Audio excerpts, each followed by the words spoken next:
Namaskar Bharat. For the first time ever, we are hosting an MBA Times Fair event specifically tailored towards candidates from India. But if you're joining from any other part of the world, feel free to stay because the frameworks can still be useful to you. The series of live streams will consist less of marketing like other MBA fairs do, but more of quality content that focuses on completing important sections of your MBA applications, such as the resume, essays, LORs, etc. Depending on the availability, we'll dive deeper into the application of what we learn here by looking at the samples. So let's get to it. Today, we'll be discussing Yale SOM, which is Yale University's School of Management. And this is where you will be if you manage to get in, and your odds are going to go up if you stay and watch the entire session till the end. And wait for a little surprise before we start looking at the samples. So let's put this image in the background and it will keep you inspired and look at the agenda for the day. Couple of things before we look at the agenda. First, you can scan this QR code that will take you to a WhatsApp group. This WhatsApp group will serve as a medium for you to ask any questions while the session goes on, and towards the end when we have a live Q&A, you can get those answered live. If you have questions later in the application cycle, this group can still serve as a medium for you to have those answered, and it eliminates the biggest problem that many people have had with the webinars, that their questions are not getting answered, and we just solved this for you. Let's look at the agenda now. We'll look at what values define the school and the class profile, which will help you understand the statistical requirements and personality checks. Next, we'll look at the essays and resume for your application, which are obviously like the backbone. We'll also look at the LOR samples and I'll give you the tips. And it goes without saying, you'll not be the one writing the LORs. So you can share the sample with someone else who will be writing it.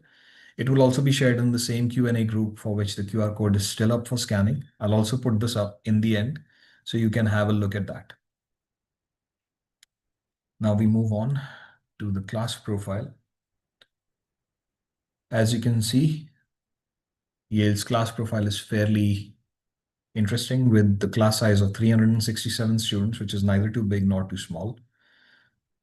International student population is at 41%. It can actually include the students who are dual citizens. So this can actually be a mixture of people who are purely international and people who are like dual citizens. So it's kind of a mix of that. The split is not known. GRE median is at 166 for quant, 163 for verbal. It is skewed towards the right, so the average is less than this, I think. The work experience is 5 years on average, but anywhere between 3 to 8 years should be fine for you if you're applying, depending on your goals. GMAT median is at 740 for the legacy and 675 for the focus edition. For the people who are in the international students overrepresented pool, like the Indian male engineers, for example, the suggestion here is just to make sure that you have the 99th percentile met for the scores, because that's usually the normal standard. And Yale's value is basically, or motto you can say, is educating leaders for business and society. And on the basis of that, we'll have the essays, resumes, and LOR, because that's what they're looking for, and that's the kind of community they want to create. So there are 3 options for the essay. The first option is the commitment essay, and you just have to choose one of these 3. You don't have to do essays for all of them, but each has their own strengths and weaknesses. So let's look at the commitment essay first.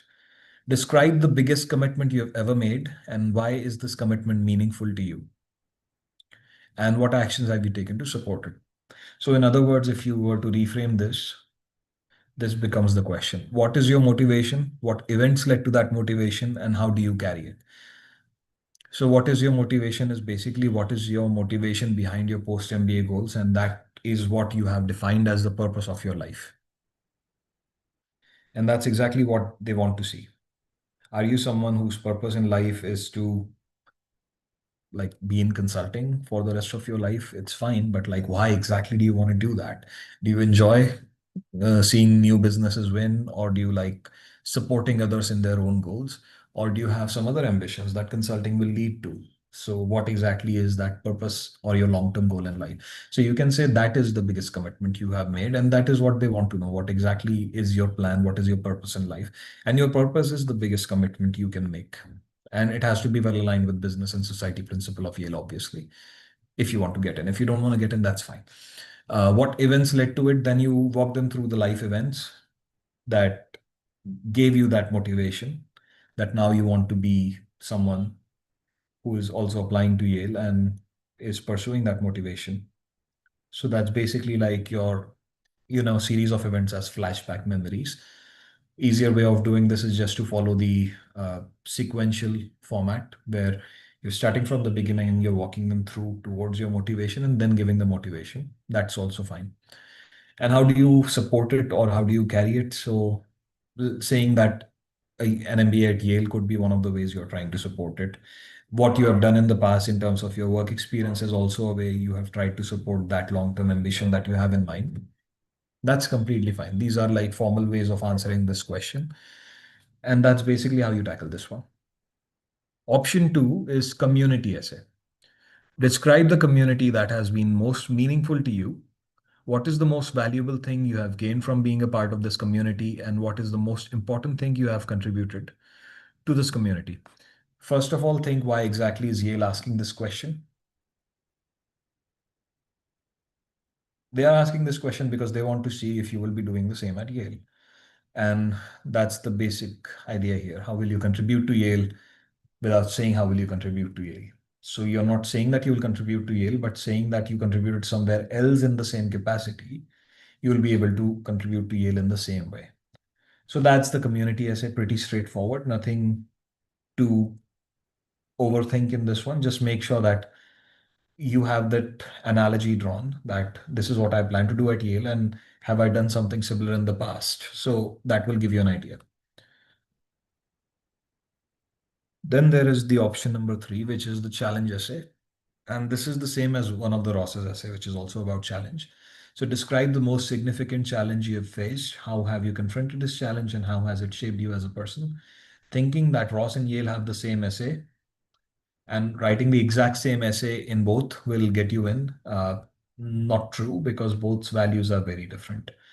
Like I said, Yale is about business and society. Ross is about something completely different that we did in the Ross's session that happened yesterday. So how exactly do you tackle this question? Simple SAR format, situation, action, and results. You have to walk them through how have you become a person that you are right now as a result of the challenge that you had faced in that particular situation. So describe the situation, put it in a more dramatic sense that makes it more appealing. Actions that you took to take care of yourself in that situation. And then the results have to be tangible in terms of your overall personality development. So focus on that. Next, we have the resume. Resume, as you already know, is like the face of your application. And that's literally the first thing everyone sees when they ask you to introduce yourself. So there is an acronym that you need to remember that is FCQBG. So that the F there stands for format. Your resume obviously needs to have some important sections like your name, email address, phone number, and if possible, your LinkedIn profile link on the top. This is usually followed by education, employment, and extracurriculars. So while there is no specific format, I still believe that only the most important section should be kept. The space is limited and you only have one page. Education must list your bachelor's and master's degrees and a very short bullet on what your extracurriculars were during your time there. The purpose of this section is only to see if you will be involved in a similar capacity in the business school. So be intentional about this. If you ever attended a business school session, you must know that they say the past activities are a great reflection of your future. So this is what matters. I got a lot of questions about how to write your employment if you're also a part-time business owner. It's perfectly fine to keep separate sections. I have already ensured to show you that in the sample, so you can see it when we get to that in the Q&A group. C stands for consistency, and by consistency, I mean the consistency in the format of your resume bullet points. The most popular industry format is the PARS format. So PARS stands for problem, action, results, and skills used. As the acronym suggests, you start by defining the problems you're trying to solve, be it marketing or engineering. You're trying to solve a problem that will help your company succeed. Move on to define the actions that you took to address it and what results came out of that and what skills you used. Skills should be specifically the people skills that you're using in that scenario. For MBA programs, that's more important. PAR is just PARS format with skills removed, so help shorten the bullet, but skills are blended in the actions. RAS stands for results, actions, and skills, where putting the results first helps you make the impact come first. And in case someone is skimming through your resume, they can get surprised as to how you managed to do that, and it makes them more curious. There is no preference for one over the other, but I must tell you that you should not mix them all in one resume.